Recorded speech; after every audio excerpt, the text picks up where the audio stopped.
Welcome, everybody. We'll be getting started in just a few minutes. I have a feeling that we're going to have a few latecomers, including Frank X. Walker, who's running a little behind today. But not to worry, he is coming. So let's just give this a few more minutes, maybe 2 more minutes, and let people join us. And then we'll get rolling. Can everybody hear okay? If not, you can say something in the chat and I can see if I can help you. Hi, Tina.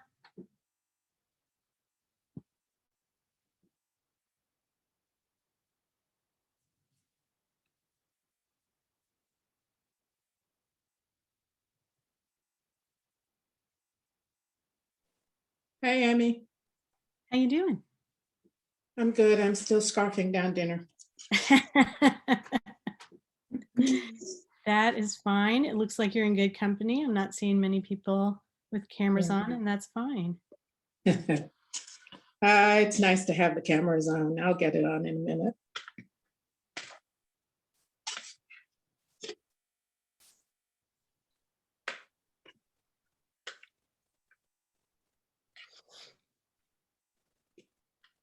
Seeing lots of names I know. Can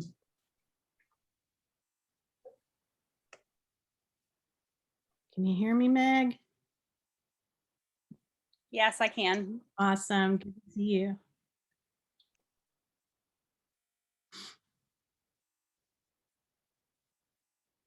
Great. Thank you, Nita. Okay, I think we're still going to have more people joining us, but I will continue to let them in. Let's go ahead and get started. Welcome to InKY, everybody. My name is Amy Miller. I'm the Executive Director of Louisville Literary Arts, and we are so excited for this March InKY reading with Makalani Bondalee and Britton Shirley and Frank X. Walker, who will be joining us shortly. We are recording the event, and I want to let you know if you need to leave at any time, the recording will be available on our YouTube channel by tomorrow morning. So you can check back and watch it at your leisure and subscribe, because we have all of our InKY readings from this past pandemic year on YouTube, and it's pretty cool to have them all there. So without further ado, let's go ahead and welcome our first reader, Michaelani Bondilay. Makalani was raised in Louisville, Kentucky, but currently resides in Lexington. Oh, Frank's here, hooray. Let's see if he can hear us. Frank, can you hear us?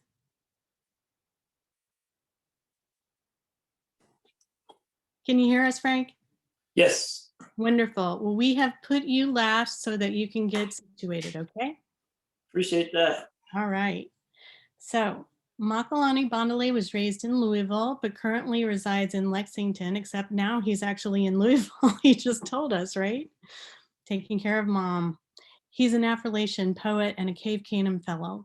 He's also received fellowships from the Kentucky Arts Council, Malay Colony, and Vermont Studio Center. He's a graduate of the University of Notre Dame with a BA in the program of Liberal Studies, as well as a graduate of Shaw University with a Master of Divinity in Biblical Studies. He currently attends the University of Kentucky in pursuit of an MFA in creative writing. His work has been published in several anthologies and widely in print and online journals. African American Review, Killen's Review of Arts and Letters, and Sou'wester, to name a few. Most recently, his work from his collection Under the Aegis of a Winged Mind, which won the 2019 Autumn House Press Poetry Prize, appears in Prairie Schooner, Foundry, 32 Poems, and North American Review. His collection of poems, Hellfightin', was published by Aquarius Press in 2011. I'm going to put information about how to purchase Under the Aegis of a Winged Mind in the chat so that you can purchase that book through the link at your own on your own time. So without further ado, please welcome Michaelani Bondalee. Good evening, everybody. So excited and delighted to be here. It's always a pleasure to, to be able to read with the great Frank X. Walker, the incomparable founder of the Appalachian Poets, longtime friend, just lucky to be his friend. And then Britton Shirley, a brand new friend. Met him. He is one of the curators of the Rivertown reading series. Go to Facebook, look up Rivertown reading series, get connected so that you can check out their always wonderful lineup of authors. So just so glad to be here with my fellow Kentucky writers. As is kind of usual for me, I like to kind of get things started off, to warm up my voice, and to kind of situate and give context for the kind of poetics that I work in. I like to sing either like a work song or a spiritual or like a prison song, something that they're very old in the African-American tradition. They basically give rise to the blues and to gospel music and to jazz, which is a lot of my work is jazz influence. So if you would indulge me, I'd like to sing a quick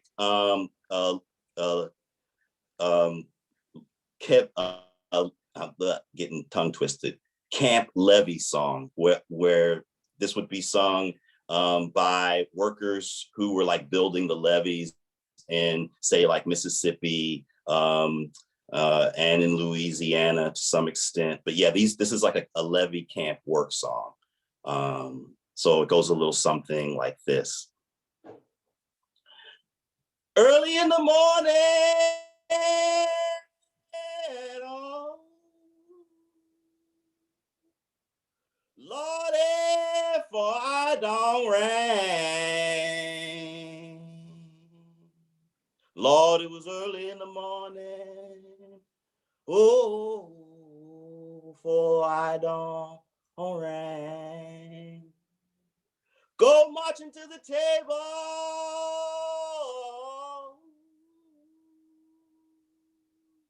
Lordy, find the same old thing. Lord, go marching to the table. Oh, find the same old thing. Gonna jump in the bushes.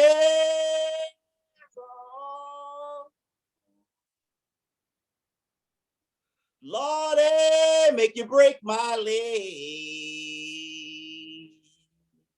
Lord, I'm gonna see Willie. Oh, if he kill me, he dead. Young come the sergeant.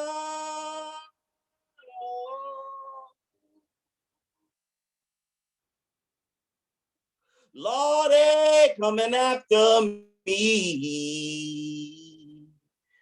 Lord, young come the sergeant. Oh, coming after me. I told Berta,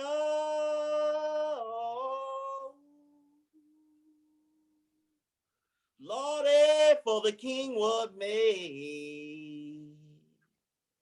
Lord, Arkansas City, oh, gonna be a trade.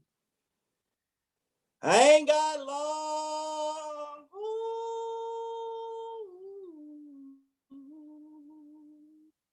Lordy, I ain't got long. Said I ain't got long at the murder's home. So yeah, I love to sing his kind of work songs, those kind of Camp Levee songs. And in a lot of ways, just like they're even so much more poetic than what I'm gonna read. I love that metonymy where he's like, you go marching to the table, you know, and like the table stands for like basically, you know, that early morning meal or whatever. So yeah. So you know, just thankful to be here. Thank you, InKY, for this reading series that has been a staple of the Kentucky literary arts for so long. And thank you as well for giving me the opportunity to teach a workshop on Saturday at 10 a.m. That's going to be on invented forms and on deforming forms. So in the spirit of that, I wanted to basically read from Under the Aegis of a Winged Mind. I wanted to read some of the formal work in the book, which is plenteous. Probably about 70% of the poems in this book are either a traditional form, an invented form, or some like hybrid style of like prose. I call it like shape prose. The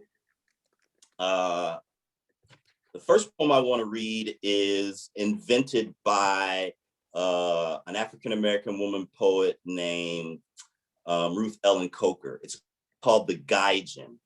And yeah, if you want to know more about the form, you come on Saturday. So this is from Under the Aegis of the Winged Mind. This is called The Gaijin. It's called Gaijin, the Cruel Blues.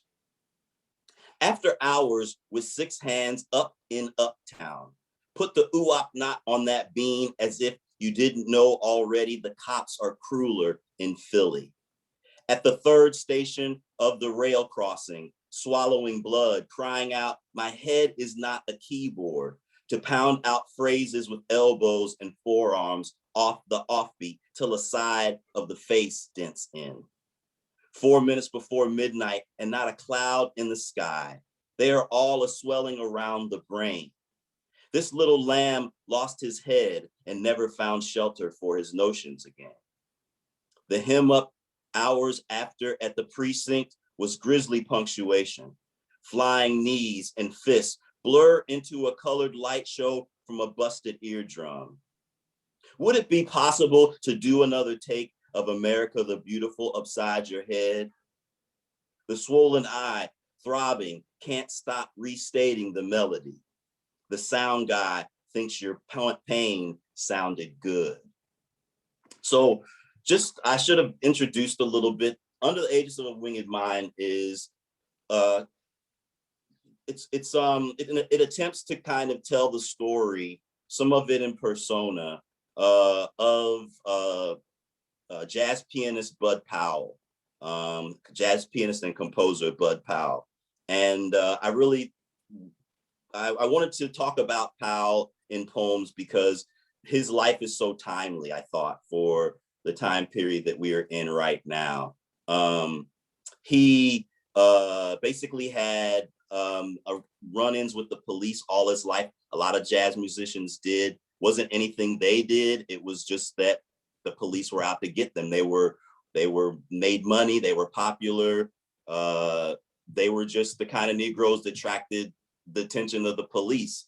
And one of the instances where he was attacked by the police, he was beaten, and it seemed to cause him to have a head trauma that led into him being hospitalized and institutionalized. So he dealt with mental illness. To deal with his mental illness, he tried to self-medicate, because he didn't, the drugs in the 1950s were very rudimentary and had all kinds of side effects. And you can imagine someone who's a concert pianist not being able to handle what those drugs do to their ability to play the piano at such a high level of technique.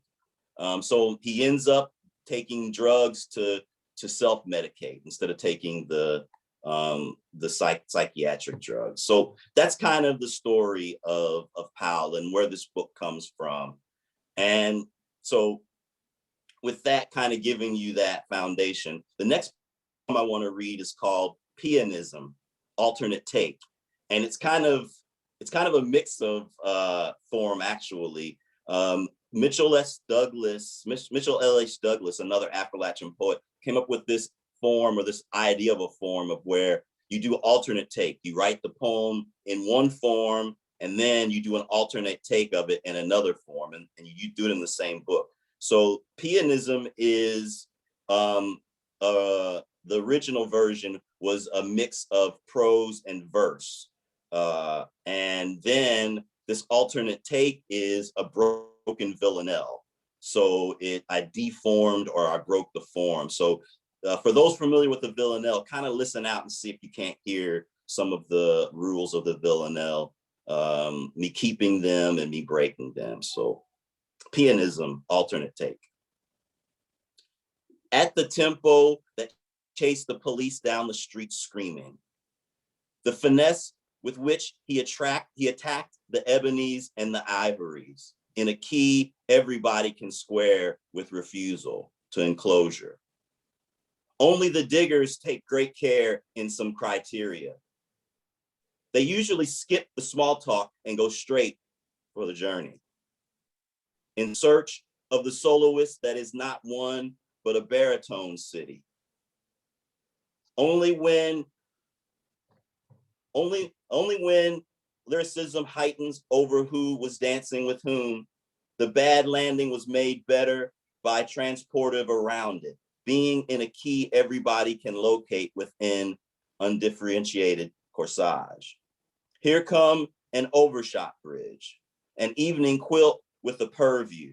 Here comes self-awareness tulips, vis-a-vis ebonies and ivories. Here come roughshod riding virtuoso over ad hominem in them. Breaking new ground that broke him as much as he broke out of it, substituting a motivic arrival with substitution motifs, in a key that works well on a bad piano, as a kind of coda. Here come Pearl, Granny, Sugar Lumps, and Richie with pat hands, all of them.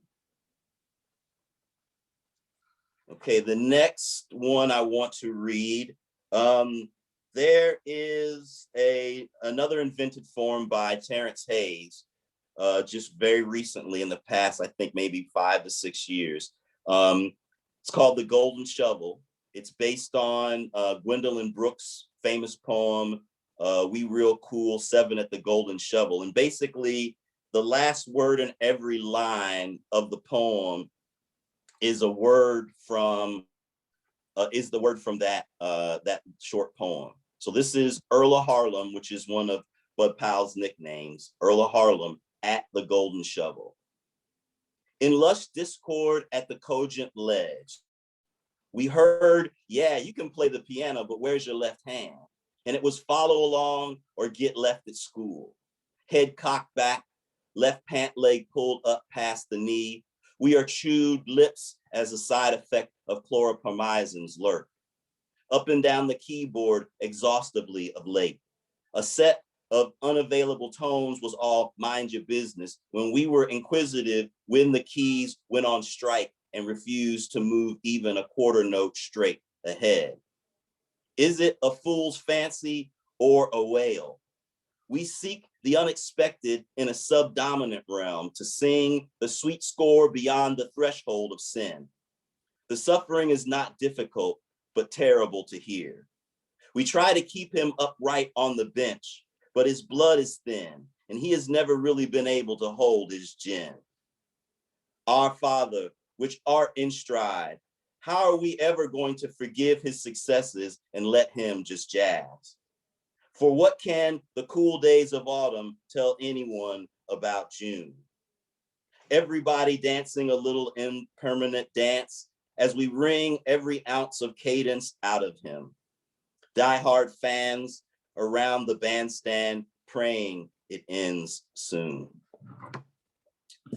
All right, so real quickly, just the last poem I want to read with the time that I have is, Frank has always taught us that we should read something new when we do a reading. So we should always read something new. So I'm going to read from the unit, which is a poetry form, a prose poetry form that I invented. And it's something also that we'll look at on Saturday. So I wrote this last week. So this is unit 58 is where everybody go on sabbatical. At the dawn of a different happening, at a moment's notice, Lil Daddy will launch off into Monk's Off Minor on his way out of Earth orbit. Atlanta be like, what's your name, shorty? Like live at the Omni, like Black Mecca, like Black Gay Mecca, like ATL where all the AT aliens dwell. At a level of discourse between longtime friends, the red cedars and Douglas firs in an old growth forest. At the cross, where Joe Pappy couldn't see the light for Reverend Holy's Jesus piece. At the moment of conception, at a loss to detail the trauma from all these lacerations inflicted by innumerable daily racist microaggressions. At length, at got your tongue, at a glance, the blows were connecting, but if he would have been listening to her body, he would have known he was barely touching her. At which point, if you haven't gotten the point, I don't know what to tell you, but I can recommend an excellent Black therapist. At least the concept dawned on Uneven Steven, then she do it differently to death. Attaboy, girl. At the intersection of race and gender, you can look left, look right, look left again, and still not see your foot coming for your mouth. At last, my love has come along at my wit's end. Thank you.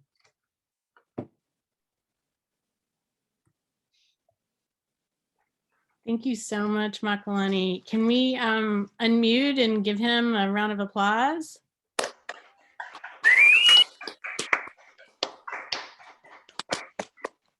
Thank you so much. It's the one thing that is frustrating about this format.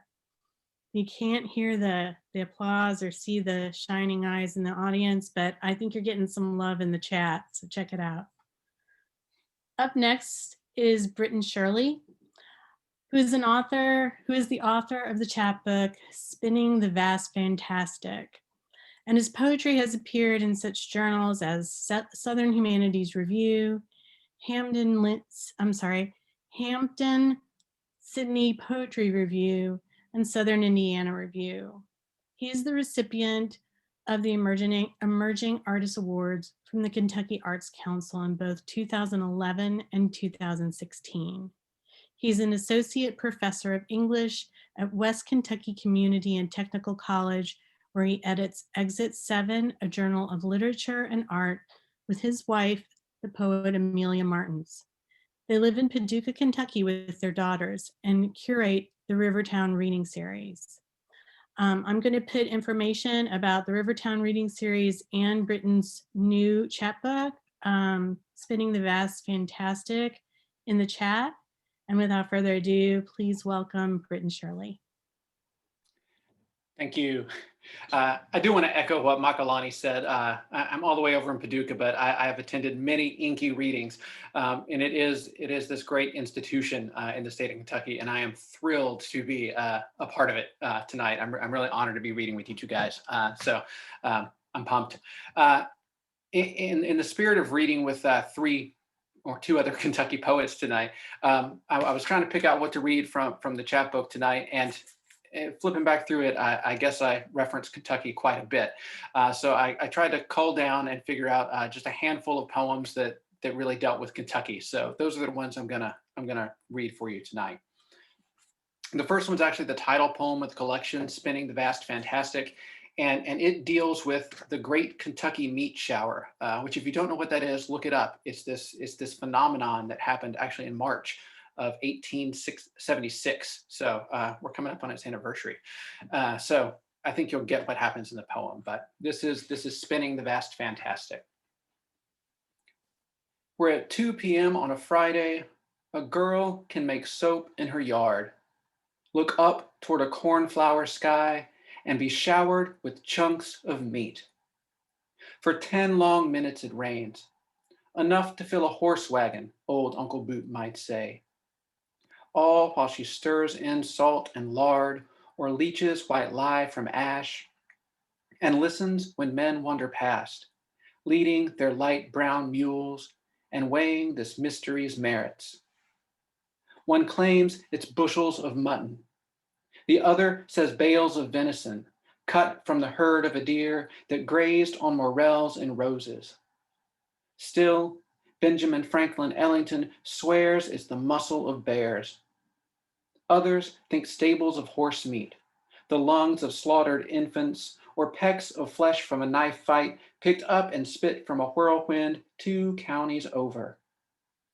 Most blame the rain on vultures, how they vomit if scared by a sound or when needing to lighten their load. But this girl knows the bellies of vultures, their circles spun black through a sky. She knows this Friday was blue, clearing clean as the O in wonder. So this next poem is entitled Parthenogenesis, and that's actually the fancy scientific word for virgin birth or asexual reproduction, which actually happens way more frequently than you would think in nature. And this poem is actually like one of those gifts of NPR, where I was driving around one day and heard this story about something that happened in the Louisville Zoo. So please support public radio for all the struggling poets who need something to write about. So Parthenogenesis. Oh, and it also opens with a phrase from a poem by Larry Levis. If the ankle of a horse is holy, then so is the cow's cracked hoof, the sheep's bleeding tongue, the wiry gray taint of a sow. And if each of these things is divine, who's to say God's skin can't shed, that he can't slink back with a snake's forked tongue, belly scratched and hallowed by gravel, to hiss or kiss like the rest of us, just dragging these bodies through Eden. Last night in a Louisville zoo, where north is stitched to south, and where slaves, when the sky was clear, tried to swim the moonbright Ohio, this virgin python named Thelma gave birth to a clutch of eggs. There were no shepherds or wise men, no decrees for butchering babies. There was just a guard on his rounds in this city so few would call holy. His light like a star's far shine as it lit on Thelma's coiled scales, warming what no one expected, these things that were not, then were.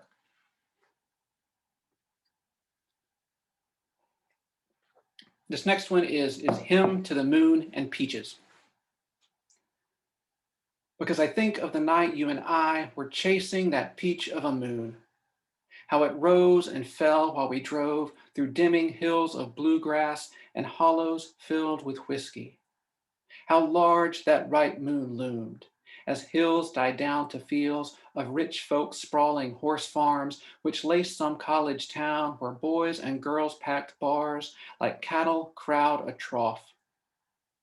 But the moon we were chasing was rising. The night, as they say, was young, and you and I were driving. Not that we'd grown too old or that we'd had our fill of whiskey. Lord, I drink like a dried up well. It's just this night had a moon. This moon that we both swore was the best we'd ever seen, and we now knew enough to look. So we stared at that ripe peach moon, watched it hide behind the hills, shine through stands of pines, then rest in the palm of a sky like a hand-picked summer fruit. Now I know this is all dissolved, that it's little more than metaphor, that moon, the fruit, the hunger. But if this were not a poem, and you and I were here in this room with a bowl of fruit, with a ripened summer peach, I swear I'd ask for nothing. Nothing more than to sit and watch as the skin of that fruit parts your lips, as your teeth sink soft through its flesh, as its juice drips sweet down your chin. Okay, so the second to last poem here, this really came about a couple years ago, and I'm teaching a workshop a little bit later for Louisville Literary Arts too on the epistle and the apostrophe, poems that have a direct address to somebody, and that's really the form of this poem too. It's a direct address to someone who stole my car from in front of my house. I was trying to be a good dad one Sunday morning and went out to get donuts for my kid and realized that my car was gone. And this was totally not the ideal car to steal. This was a 2000 Nissan Altima with 200,000 miles on it. But somehow that was the one they picked to take off the street. So this is a poem about that. To Francisco Starks, who stole my car from my driveway late one Saturday night. I like to think you desperately needed it, that its missing rearview mirror must have spoken like a haunting past. Some ghost on your heels like a hound you'd love to forget exists. I hope the smell of hay and compost worked through seats and floor mats from the loads I hauled all day for the garden my family was planting, somehow called through the night like a song. Like the song of a rare, wise owl neither you nor I could name. And I hope the shovel you stole, resting inside my trunk, has found itself a home doing deep and dirty work such things are made to do. I pray you're also blessed with children, since you stole the car seat we bought, and that your son or daughter has helped you, not to steal such things as cars, but to put that shovel to use, doing things like planting fruit, a bramble or prickly thicket of gooseberries, blackberries, raspberries, which have taken a quick, bright liking to every scrap of sunlight and air their leaves have been free to breathe. Your yard overtaken and wild, devoured by sugar and thorns. All right, I'm going to wrap up tonight with just one more poem. And this is a poem, if you don't know about it, there's a great program in the state of Kentucky called the Kentucky Rural Urban Exchange.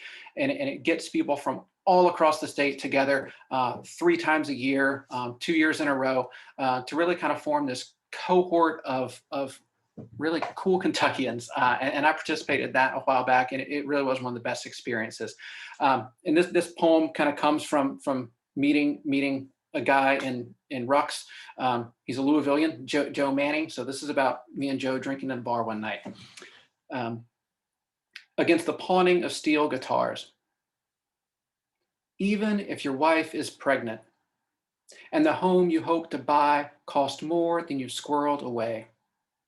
Even if the thing sat silent, sleeping like the dead might do in back of a darkened closet in the room of a rented house you know you'll soon outgrow. Because some things rise from the dead, because your body's full of blood. Now I know this talk of death, of blood and sleep seems odd on the eve of having a child. But Joe, don't think I'm drinking. Not this early on a Friday morning, or I missed what you said that night when you talked of a girl you know. A stone cold poet, you called her. This bird in a scarlet hijab, this quiet refugee just bursting with heartbreaking song as she walked the racket and chatter of a high school hall in Kentucky. I never met this girl, but I think of her now as an old Polish bird, one that sang perhaps to Milosz as he wrote that letter to Ginsberg sitting cold outside in his garden. This poem he grew to hate. You showed me one night in a bar with this line that floored us both. His life's a discarded tire lying by the road. So if 2 men can stand in a bar after drinking well past midnight, and one can count without slurring on the tips of 2 tipsy fingers the times in his life he's made music, a music that makes him weightless, his fingers less clumsy, his boots less heavy, then that man should keep that guitar. We live in the midst of a murderous century. Hold tight the things you need, those filled with love and song. That's it. Thank y'all so much. I'm looking forward to hearing Frank. Take care. Great job. Thank you. Everybody, if you want to unmute and give a round of applause. Great, Britton, thank you. Yep, wonderful. Joe Manning, he's a Louisville legend. He's got connections to all three of us. Wow. Thank you so much, Britton. Britton is teaching a class for us this month, as well as the one that he mentioned, and it's called Ode to Joy. Do you want to say anything about that, Britton? Tell people a little bit about that, and I'll put the link in the chat. Yes, the one coming up this month, Ode to Joy. As I look back through this book and I think about what some of the things that really called me to write it, it really does focus on trying to see those joyful moments that we all kind of overpass in our life. But I think the workshop's really going to focus on recognizing those moments, but also thinking about how a strong poem also has to balance kind of joy and sorrow. That you can't go too far on one end of that seesaw without tipping the poem into something that's not working. So I think the workshop's going to kind of wrestle with those ideas of how to make a joyful poem despite the lack of joy that sometimes happens in the world around us. So please come join it. It's a fun class. So I'm looking forward to seeing some people there. Thanks so much. So I put the link in the chat, and it's the same link as it is for Makalani's workshop this weekend. It's the full listing of all of our workshops that are happening this month. And one more I wanted to mention, one of our January InKY guests, Susan Butenwieser, is offering a class called Restore and Reflect Through Writing. And I think that's going to be a lovely class for anyone who has struggled and who hasn't this past year. She really wants to talk about what this past year has meant and to use writing as a way to express sort of the mixed emotions that we have all been feeling through this really strange time. So I encourage you to look that one up as well. And one more announcement before we get to Frank. As we always do, we have a free writers meetup on the third Wednesday of every month. This month is March 17th. And to join that, all you need is to bring about 2,500 words or 2 poems and be willing to share your work in progress with a very friendly and welcoming and compassionate, supportive group of people. And I hope that you'll join us. I'm putting that link in the chat. So it's free. You can join us. Just log in the day of at 7 p.m. on March 17th. So we are now ready to welcome Frank X. Walker. And he has quite the bio. I'm really excited to welcome him today. A native of Danville, Kentucky, Frank X. Walker is the first African-American writer to be named Kentucky Poet Laureate. Walker has published 11 collections of poetry, including his most recent Masked Man Black, Pandemic and Protest Poems, and Turn Me Loose, The Unghosting of Medgar Evers, which was awarded the 2014 NAACP Image Award for Poetry and the Black Caucus American Library Association Honor Award for Poetry. He is also the author of Buffalo Dance, The Journey of York, winner of the 2004 Lillian Smith Book Award, and Isaac Murphy, I Dedicate This Ride, which he adapted for the stage, earning him the Paul Green Foundation Playwrights Fellowship Award. His poetry was also dramatized for the 2016 Contemporary American Theater Festival in Shepherdstown, West Virginia, and staged by Message Theater for the 2015 Breeders' Cup Festival. Walker coined the term Afrolatia and co-founded the Afrolation Poets, subsequently publishing the much celebrated eponymous collection. His honors also include the 2004 Lannan Literary Fellowship for Poetry, the 2008 and 2009 Denny C. Platter Award for Outstanding Poetry, in Appalachian Heritage, the 2013 West Virginia Humanities Council Appalachian Heritage Award, as well as fellowships and residencies with Cave Canem, the National Endowment for the Humanities, and the Kentucky Arts Council. The recipient of honorary doctorates from University of Kentucky, Transylvania University, Spalding University, and Centre College. Walker is the founding editor of Pluck, the Journal of Afro-Asian Arts and Culture, and serves as professor of English and African American and Africana Studies at the University of Kentucky in Lexington. I will put all of the information about purchasing Masked Man Black and Frank X. Walker's website in the chat. Thank you so much, and let's welcome Frank X. Walker. Well, that's too much of an introduction, actually. I'm embarrassed by that now. I'm gonna read a new poem from a body of work that interrogates Kentucky's southernness or status as part of the South. And then I'm gonna read a few poems about my sister and close with some poems from the new book. And hopefully that'll keep me under time. This first one is called Marking Twain. It's complicated, me and the South, me and the land and the trees. Whose ever woods these are full of hounds and secrets and ropes. These hollers and creeks are all one American lit class away from rivers and steamboats and cotton fields. Hanging burly from the top rail and sometimes barely hanging can be as muddy as the difference between growing up in love with every light-skinned girl with green eyes and knowing how they got that way.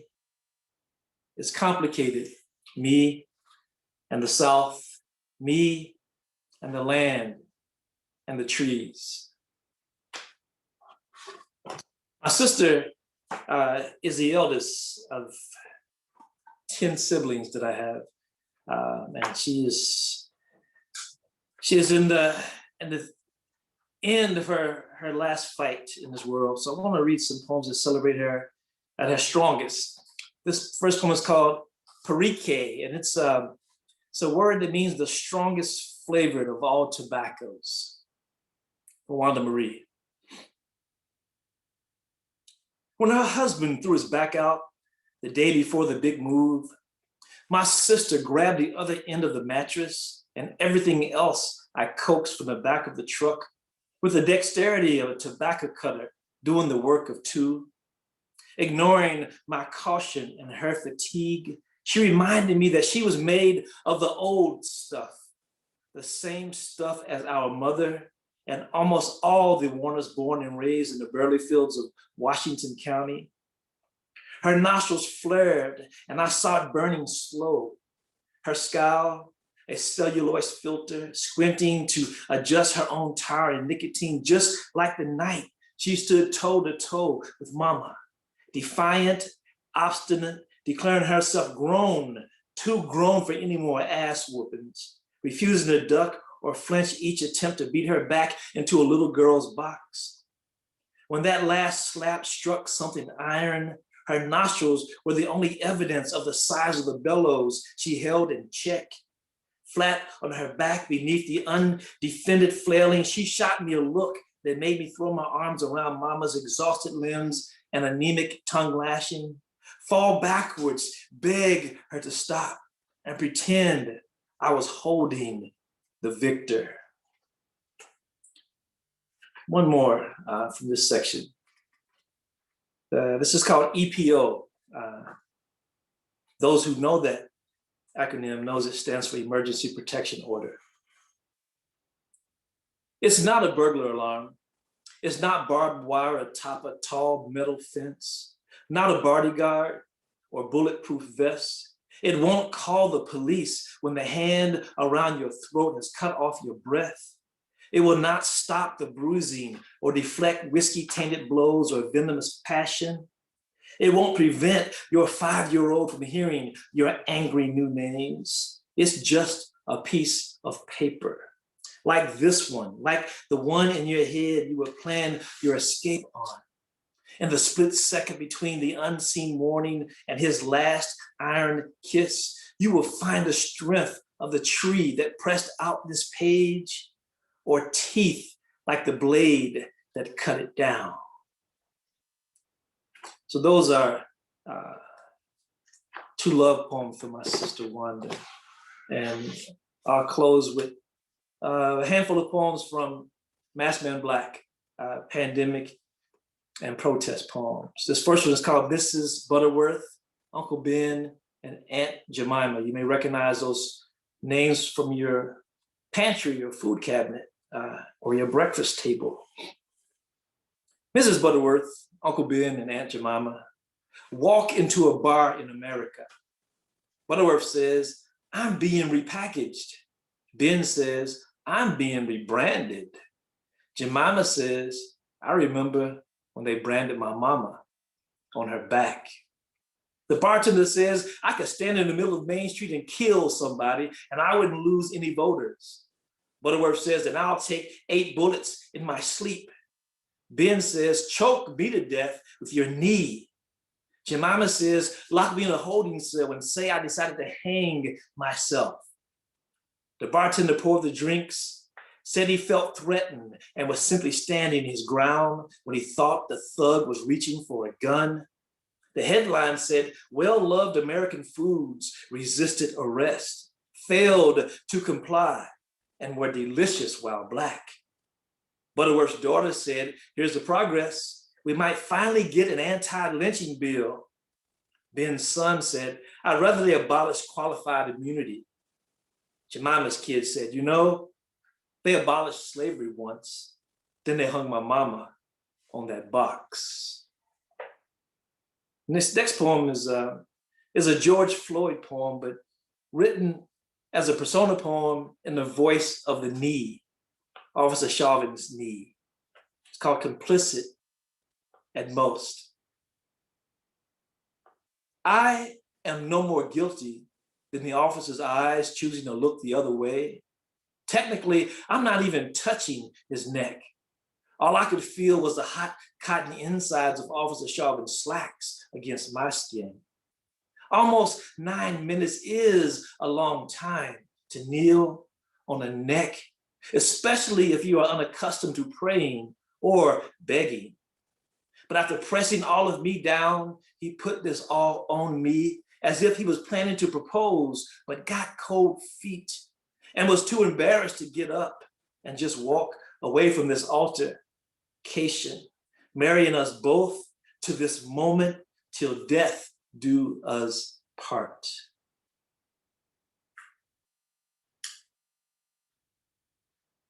Ode to Meat Packers. This is for those individuals who were considered essential workers and never got to pause and were at risk and suffered some of the worst COVID outbreaks during the beginning of the pandemic.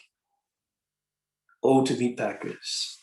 Oh, you of tired feet, sore hands, weary second shift eyes, and darker minimum wage skin.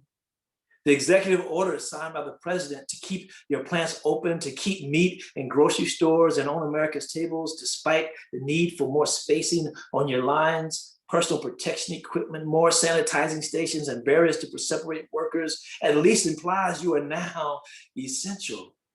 Forget the ICE raids, families at the border, and children still in cages. Ignore the prioritizing of beef over ventilators, pork over vaccines, and poultry over tests. Now that it's considered patriotic for somebody to die for the economy, take heart. In case you missed out on a signed stimulus check, his autograph on the order makes it clear that he takes responsibility this time and almost acknowledges your sacrifice and your place in the supply chain to satisfy America's appetite. This next poem is supposed to be funny, depending on how dark your sense of humor is. It's based on last Easter 2020 when my nuclear family decided we couldn't go to Danville to celebrate Easter because of COVID, and the fact that my relatives in Danville didn't really believe COVID existed, so nobody was wearing a mask or social distancing. Anyway, Easter prayer, 2020 AC. All-powerful Black Jesus, please protect my brothers and sisters and their families and friends when they gather together illegally to enjoy Easter dinner and the Sabbath. May they pass around the sanitizer after holding hands in prayer. May whoever is lifting up your name be wearing a mask correctly, O Lord. May any pork that touches their lips not mess with their blood pressure. Hide the salt, sweet Jesus, and please grant them the vision to bring at least one sugar-free dessert, some diet sodas, and unsweetened tea. Strengthen them for their fight against that devil diabetes and all cancers, Lord. Thank you for their own time unemployment checks, Medicaid, and Obamacare. Help them choose wisely if the choice is between the cable and light bill and their life insurance. And if it is your will to take all their asses because they refuse to believe COVID is real, let this be the best meal they ever ate, Lord. And take them all on the same day so that they may comfort each other in the hospital and allow the rest of us to endure only one drive-through service. Amen. This is a poem called Combustibles for all those young people on the front lines during the protests. This is after a poem by Amir Baraka. Combustibles. Who already sick and tired of the planned new normal? Who won't change? Who demand justice now? Who know their lives matter? Who die the most at the hands of the cops? Who speak riot, sing protest, and shout uprising? Who they say loot and be made to look less righteous? Who set police cars ablaze? Who grieve with bricks, water bottles, and fire? Who eat pepper spray, flashbangs, and tear gas for dinner? Who say defund the police and fuck their curfew? Who burn the Target and the precinct down? Who ready to be the next hashtag? I'll close with two more. This one is called DJ Battle, and it's in honor of all the outdoor summer concerts I did not attend last summer. But it is and it isn't about that. DJ Battle, with an epigraph from President DJ Trump that says, when the looting starts, the shooting starts. The oppressor's private property is always more important to the privileged. Their power is what police protect. Backed by a National Guard fronting a commander-in-chief known to incite and encourage violence against POC by the FOP and other good people versus thugs. If you don't understand this behavior or these people, you don't understand emotional or psychological trauma. You don't understand generational grief, and you really don't understand injustice or American history.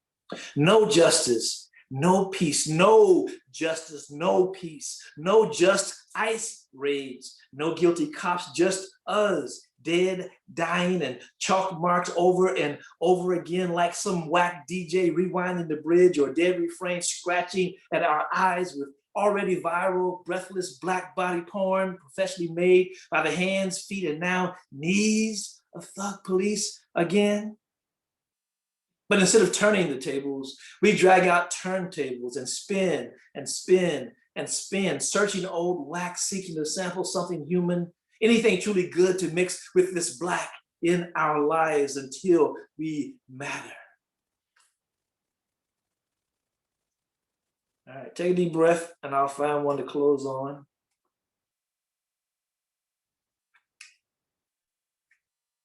Now this will work. This is a poem called Oh Death, and it completes my theme, I think. And I haven't read this one before, so we'll see what happens. Oh Death for 2020, who was so very greedy. Oh Death, after a tear-stained winter with 3 family funerals, You stretched your neck and took a basketball icon and his daughter, a Black man jogging, another, and then the gifted lyricist who brought us grandma's hands. You took a young queen in her sleep before the public lynching of a gentle giant. You have been more stubborn this year than the weeds we twist out of the ground and from between bricks, returning for more and more before we can even say their names. While our cucumbers shriveled on the vine, you took Jackie Robinson, Thurgood Marshall, and James Brown, King T'Challa, all over again, all at the same time. You came for their medium with a kind of blight he battled privately. It's not even flu season yet, like our sunflower raised from seed, threatening to reach her namesake. Your hunger seems to know no bounds. Studying the former tiny plants turned bushes, wild green things growing and stretching out in every conceivable direction. I watch every bright yellow bloom slow into an almost bursting fruit, full of summer showers and sunlight. Everyone we pluck from the vine is replaced with another and another and another. Watching the large, now yellow leaves fall away from the heads of cabbages knitting themselves into almost spinning globes, into 2 rows of blue-green planets, I ask the air around me, what is the lesson here? What nugget of wisdom am I missing? Granted, all of this started out as a box of dirt. We made holes and filled them with hope. They reached for the stars and followed the sun every day, rested at night. Most of them fed us. A few shone bright like comets before crashing into the dirt to become one with the earth again. Oh, death, life can't be this painful, beautiful, and simple, can it? Thank you. Wow.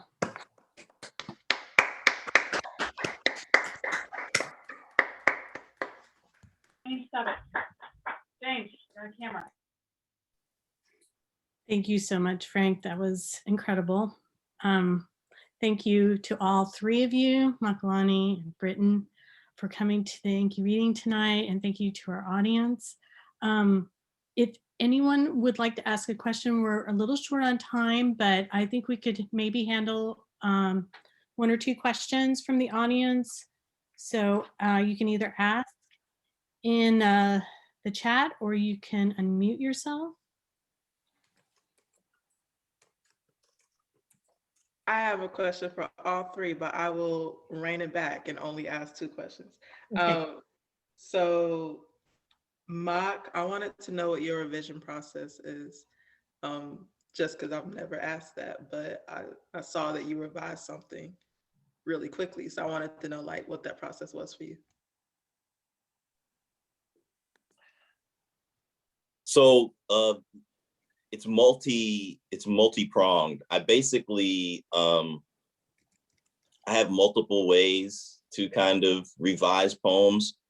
One that I like to do is I like to write the poem backwards and start from the very last word and then basically go to the next word and just write the poem backwards basically. And because I like to play with syntax and to make to get to noun verbs, to like verb adverbs or adjectives and stuff, because I like to really mess with syntax and get funky little sayings. Definitely taking it backwards does that. You come up with some interesting kind of terminology or the interesting phrase that comes up. So that's one way I do it. Another thing that I like to do when I'm revising is basically I like to just try it in different forms. That's where like Mitchell, I think I saw him in here for a minute, Mitchell L.H. Douglas. That's why his alternate take is probably something I'll always do in a when I'm writing a book, because it's just such a part of my process to throw language into different forms and see what what comes out, and to really make myself, what I'm really looking for, and I'm done after this, I'll say that. What I'm really looking for in a poem is where the energy, like where there's energy, where each like kind of verse or line or phrase, where it's the most energetic. So I'm trying to like really actually, you know, find the most energetic language. So I do a lot of cutting, and like changing form makes you automatically cut things a lot of times because you're trying to follow the rules. And then like going backwards makes you find new and interesting energetic lines. So yeah. I just want to say thank you to all of y'all. And I love your breakdown and your processes. Michelle, I'm so appreciative to each and every one of you, and my sister-in-law's uncle, Frank X. Walker. What's happening? Thank you all.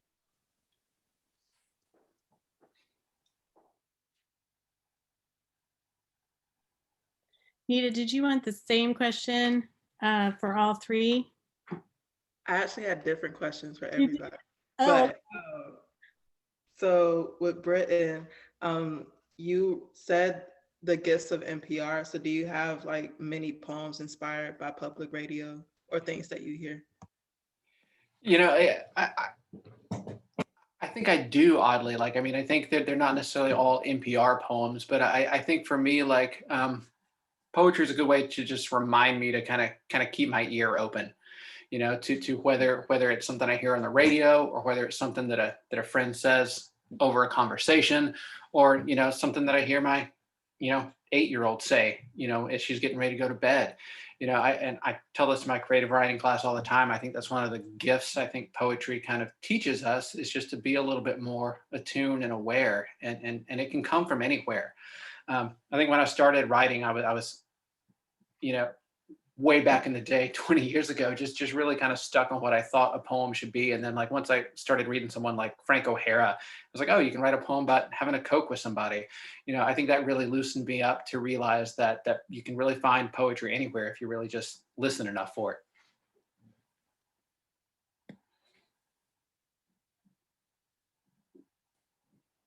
Do you want to ask your last question, Nita? Yes. Oh, sorry. I'm sorry if anybody else has a question. I'm kind of a nerd. So Professor X. Walker, how do you approach persona? Because a lot of your poems were persona oriented. I'll probably need a day to really appreciate what approach means. But I think the way I interpret the question, I would say I approach persona from a direction that begins with research, that doesn't happen without empathy, and that utilizes as much creativity we have at our you know, expense to use, and with no set formula, understanding that, you know, ultimately the goal is not just walk in the shoes, but to wear the skin, to find the emotional pulse, to shoot for something that's about authenticity versus truth, so that it may not be true that I could be the voice of a need, but nobody's ever heard a need talk, so who's to say that's not what it sounds like? But I still have an obligation to convince the listener that if a need could talk, and if it was this need, this is what it would say. So that's my sideways answer to your question. Good to see you. Good to see you too. Thanks, y'all. Thanks, Nita. Does anyone else have a question? I think we have time for maybe one more. Maybe one more group question. You can unmute yourself if you want to, if you're interested in asking a question. Anyone? Okay. I'm going to go ahead and wrap things up then. Thank you all so much for coming. Thank you to our guests, Frank X. Walker, Britton Shirley, Makalani Bondalee, and I want to welcome you to join us month for the April InKY reading, we'll be featuring Boston author Julia Story and Kentucky poets Tina Parker, who I think may still be on the line, and Avery Guess. So it's going to be a great women-led event in April. I also want to thank everyone for all of your support of LLA. This is my final InKY reading. I am leaving LLA to focus on my own writing, and I think you will be in good hands in April and May with one of our board members, Eric Shoemaker, as the host. So thank you so much, and really wonderful readings tonight. We'll have the recording up on YouTube tomorrow on our channel, and I will have that link to all of our guests. And have a good night, everyone. Thank you so much. Thank you. It was great. Thanks, Take Bob. care.